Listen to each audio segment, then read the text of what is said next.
Hi friends, good morning all of you.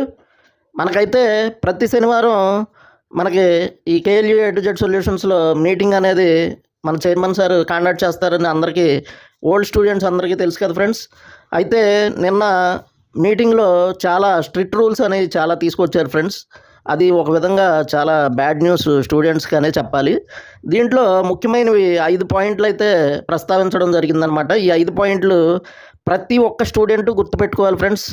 మీరు తర్వాత ఎంత బాధపడినా ప్రయోజనం లేదు. ఆ 5 పాయింట్లు ఏంటంటే, అవుటర్స్కి అంటే ఇప్పుడు అన్ని బ్రాంచుల్లో 9 బ్రాంచెస్లో కూడా అవుటర్స్కి అన్ని బ్రాంచుల్లో అలౌ చేయడం అనేది ఇప్పుడు వరకు జరుగుతూ వచ్చింది.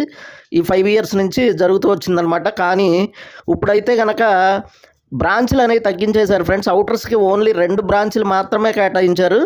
ఓన్లీ 2 బ్రాంచ్లు మాత్రమే అవుటర్స్కి కేటాయించడం జరిగింది బయట వాళ్లకు. అలాగే మిగతా 7 బ్రాంచుల్లో ఒక 2 బ్రాంచులు పీసీబీ రిపేరింగ్ ట్రైనింగ్కి సంబంధించి జాబ్స్ కానీ, అలాగే వాటిల్లో ఈ రిపేరింగ్ సెక్షన్ అనేది పెట్టడం జరిగింది. మిగతా బ్రాంచుల్లో ఏం చేశారంటే ఇంకా అవి ఐటీఐ డిప్లొమా వాళ్ళకి మాత్రమే కేటాయించారనమాట.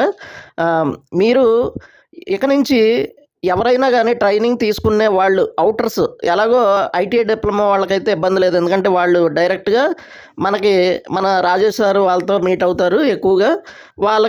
వాళ్ళంటే 40 మెంబర్స్ అలా ఉంటారు కాబట్టి వాళ్ళకి ఇబ్బంది ఉండదు. కానీ 9th 10th ఇంటర్ డిగ్రీ ఇలా అంటే బయట, లేకపోతే అంతకితం ఎప్పుడో డిప్లొమా ఐటీఐ అయిపోయిన వాళ్ళందరూ కూడా అవుటర్స్ కింద వస్తారనమాట. వాళ్ళు మాత్రం ఈ విషయాలు చాలా బాగా గుర్తుపెట్టుకోవాలి ఫ్రెండ్స్. ఏంటంటే రూల్ నెంబర్ 1 ఏంటంటే, మీరు అప్లికేషన్ పెట్టుకున్న తర్వాత 90 డేస్ మాత్రమే వ్యాలిడ్ అనమాట. 90 డేస్ అనమాట, గుర్తుపెట్టుకోండి ఫ్రెండ్స్. 90 రోజులు మాత్రమే వ్యాలిడ్ అనేది అప్లికేషన్ ఉంటుంది.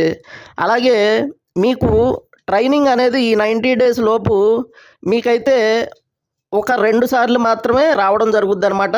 ఈ ఉన్న బ్రాంచులు 2 బ్రాంచుల్లో 2 సార్లు మాత్రమే రావడం జరుగుద్ది. మీరు ఎవరైనా ఎన్రోల్మెంట్ అంటే రిజిస్ట్రేషన్ చేసుకున్న నెంబరు మీరు ఖచ్చితంగా ఎవరైతే రిజిస్ట్రేషన్ చేయించారో ఆ ఫ్యాకల్టీకి అయితే మీరు టచ్లో ఉండాలన్నమాట. మీకు మాత్రం ఇక నుండి ఏ బ్రాంచ్లో అయినా సరే మీకు అవకాశం కావాలి అంటే ఈ 90 డేస్ లోపు మీరు ఎప్పుడు అంటే ప్రతి నెల కూడా మీరు ఆ ఫ్యాకల్టీకి మీరు అప్డేట్గా ఉండాలన్నమాట. ఎందుకు అంటే ఆ నెలలో ఏం జరుగుతున్నాయో తెలుసుకుని మీరైతే ఏ బ్రాంచ్లో అయితే జరుగుతున్నాయో ఆ బ్రాంచ్కి మీరు ఆ ఎన్రోల్మెంట్ ఐడి అనేది ఎన్రోల్మెంట్ చేయించుకోవాలి ఫ్రెండ్స్. ఈ డీటెయిల్స్ అన్నీ ఈరోజు ఎవరికైనా డౌట్లు సందేహాలు ఉన్నవాళ్ళు కాల్ చేసి కనుక్కోవచ్చు ఫ్రెండ్స్. Thank you.